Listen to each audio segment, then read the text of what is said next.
Antes de sumergirte en esta increíble historia, considera suscribirte al canal y activar la campanita. Cada historia aquí tiene algo que decir, y no querrás perderte ni una.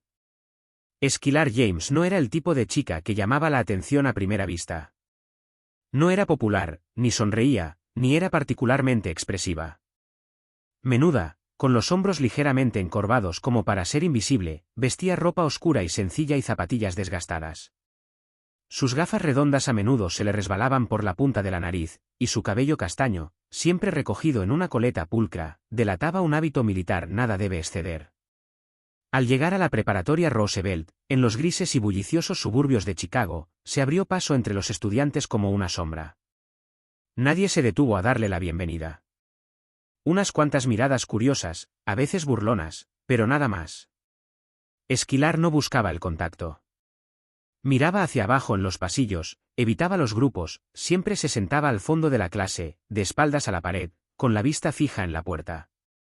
Llevaba una bolsa militar raída, bordada con algunas insignias descoloridas. Parecía demasiado grande para ella, pero la agarró con fuerza, como un fragmento de su pasado que se negaba a soltar. Pero lo que nadie sabía era que Skylar no era como los demás. Había crecido lejos de este mundo de encasillamientos y concursos de popularidad. Pasó su infancia en una base militar en Japón, entre los gritos del entrenamiento y el sordo sonido de los golpes en los tatamis. Su padre, el sargento Caleb James, era un exmarine condecorado, austero pero profundamente justo. Su madre, Keiko, de origen japonés y exinstructora de defensa personal de las fuerzas especiales, la había introducido a los 5 años en las artes marciales tradicionales, karate, jiu-jitsu, aikido. Pero más allá de las técnicas, Keiko le había enseñado control, la respiración, el vacío interior. Su vida, hasta los 15, había sido un equilibrio perfecto entre fuerza y silencio. Despertarse a las 5 de la mañana. Meditación. Entrenamiento. Estudio riguroso. Pocas distracciones, nada de tecnología innecesaria. Skylar no conocía TikTok. Casi nunca hablaba. Ella, escuchado, observado, recordado. Pero todo se derrumbó una tarde lluviosa en una carretera de montaña. Una curva. Un coche acercándose a toda velocidad. ¿El choque? El metal. El fuego. Se despertó en el hospital. ¿Sola? Sus padres murieron instantáneamente. Desde entonces, su mundo se había vuelto borroso, irreal. La habían enviado a vivir con su tía materna, Sharon, una mujer cariñosa pero abrumada, que vivía en una pequeña casa en el South Side. Skylar lo había perdido todo, su hogar, su orientación, su lenguaje cotidiano, su estricta rutina. Fue arrojada a un mundo, ruidoso, inestable, caótico, donde los adolescentes hablaban en códigos que ella no entendía. Ella no sabía cómo empezar de nuevo, ella ni siquiera quería. La preparatoria Roosevelt tenía su propia lógica. Una jungla social. Y en la cima reinaba la manada. Un grupo de estudiantes dominantes que imponían sus leyes mediante el miedo, el desprecio y la violencia disfrazada. Su líder Jake Dawson, el hijo del teniente de alcalde, era alto, rubio, seguro de sí mismo y convencido de que el mundo le pertenecía. Era el tipo de chico cuyos profesores lo excusaban todo, al que las chicas admiraban y al que los chicos seguían por miedo o envidia. ¿Consigo? Troy el Muro Jackson, un coloso sin cerebro, siempre dispuesto a intimidar físicamente. Aquellos que destacaron entre la multitud. Bradley y Brad Mason, con una sonrisa cínica, siempre armados con réplicas humillantes y fotos robadas. Y Lexie Grene, una belleza fría y popular, cruel, capaz de destruir una reputación con 3 palabras publicadas en las redes. Su regla: elige una presa cada mes, alguien nuevo, extraño, débil. Quebraban a la gente como si fueran ramitas. Y esa semana, su mirada se posó en Skylar James. Ella era perfecta. Silencioso. Aislado. Diferente. Sin pasado conocido. Comenzaron sutilmente. En primer lugar, miradas burlonas en clase. Luego algunos susurros mientras pasa, acaba de salir de un manicomio, siquiera habla inglés.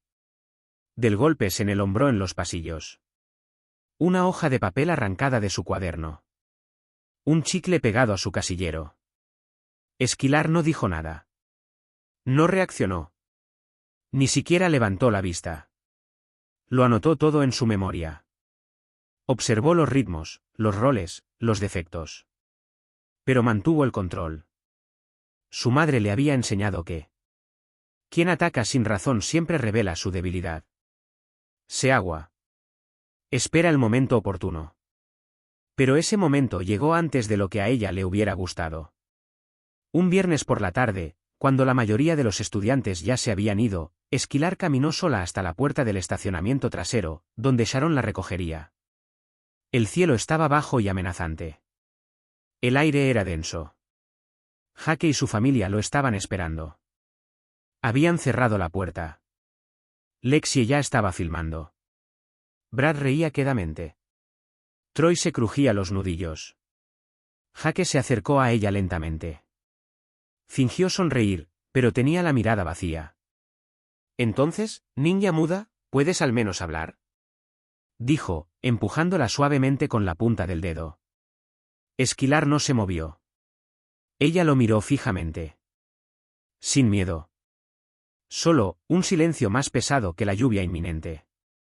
¿Tienes miedo?, continuó, acercándose un paso. Es normal. Ya verás, no somos malos. Solo un poco, juguetones. Levantó la mano. Quizás para bofetearla. Quizás para tirarle del pelo. Pero en su mirada, ella vio el mismo brillo que el accidente, injusticia, arrogancia, impunidad. Y fue la gota que colmó el vaso. Nadie entendió exactamente qué pasó. Fue rápido. Demasiado rápido. El tiempo pareció ralentizarse, congelado en el aire denso del estacionamiento desierto. Jake se acercó con la mano en alto, listo para atacar. Pero antes de que pudiera lanzar el puño, Esquilar se movió. Todo su cuerpo se transformó en una máquina precisa, entrenada por años de disciplina silenciosa.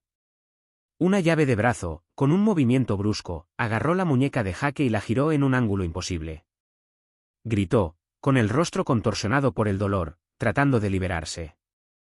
Sin liberar la presión, Esquilar giró, agarró el brazo de Jake y lo tiró al suelo. Un giro de muñeca le hizo crujir la articulación, obligándolo a gritar aún más fuerte. Luego, en un gesto fluido y brutal, realizó una escoba bajo las piernas del mariscal de campo. Jake perdió el equilibrio y se desplomó pesadamente sobre el asfalto. El silencio fue roto por sus gritos de dolor. Troy, enorme y amenazante, intentó intervenir con los puños apretados. Pero Esquilar, veloz como un rayo, se giró y lo desarmó con un movimiento desconcertantemente simple.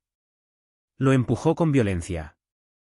Troy chocó contra un coche con un golpe sordo y retrocedió, gimiendo.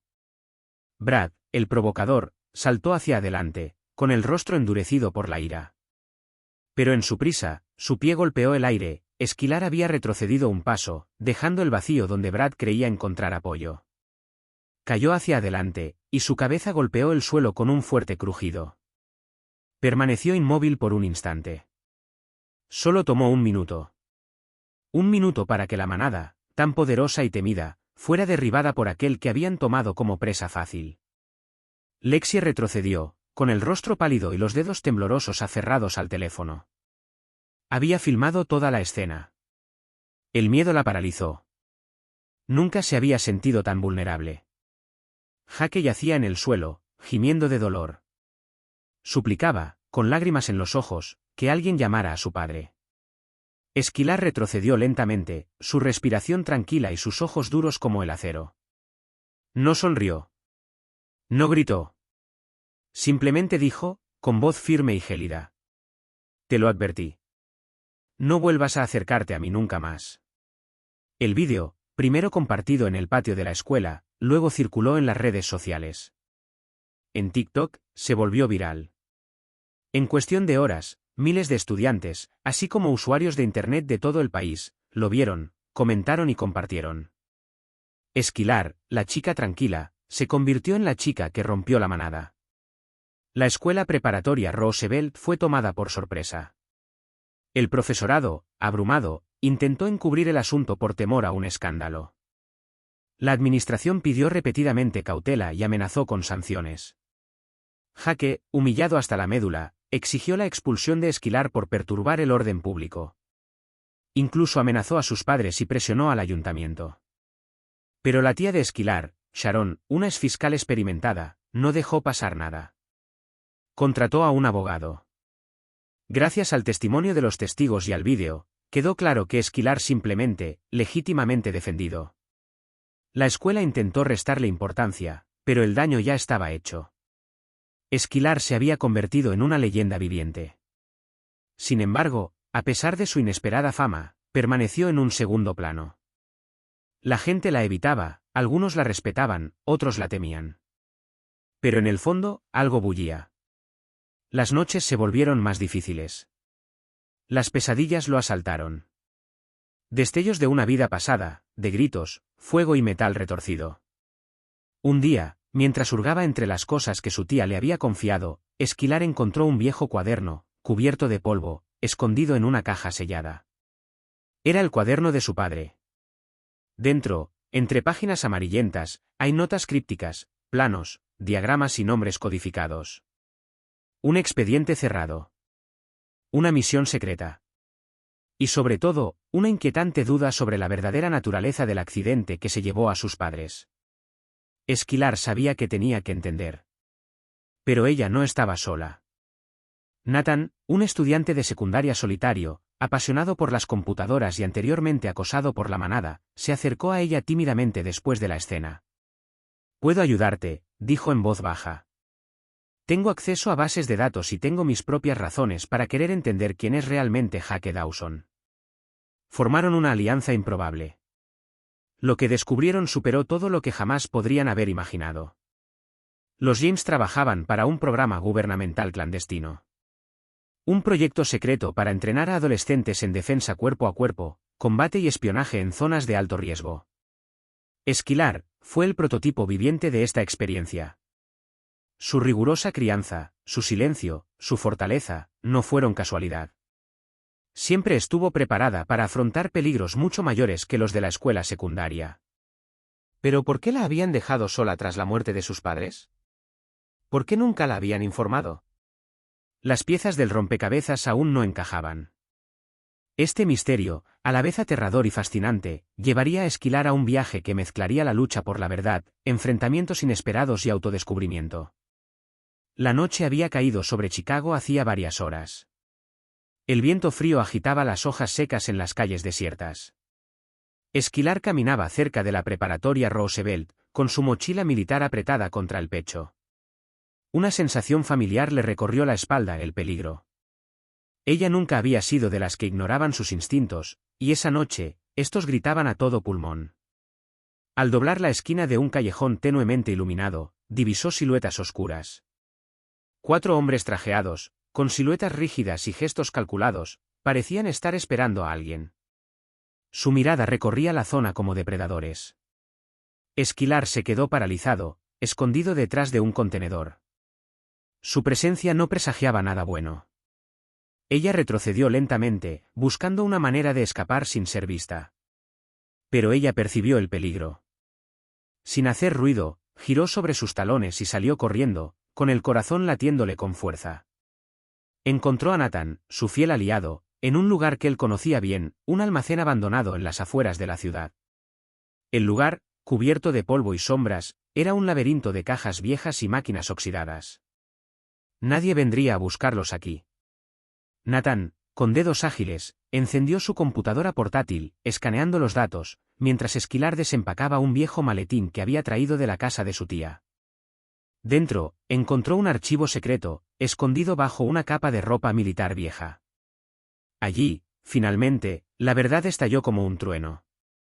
Sus padres no eran solo soldados leales. Habían descubierto, años antes, que el programa gubernamental en el que estaban trabajando tenía un propósito mucho más siniestro del que les habían presentado. Este programa no solo entrenó a adolescentes para misiones defensivas o humanitarias. No.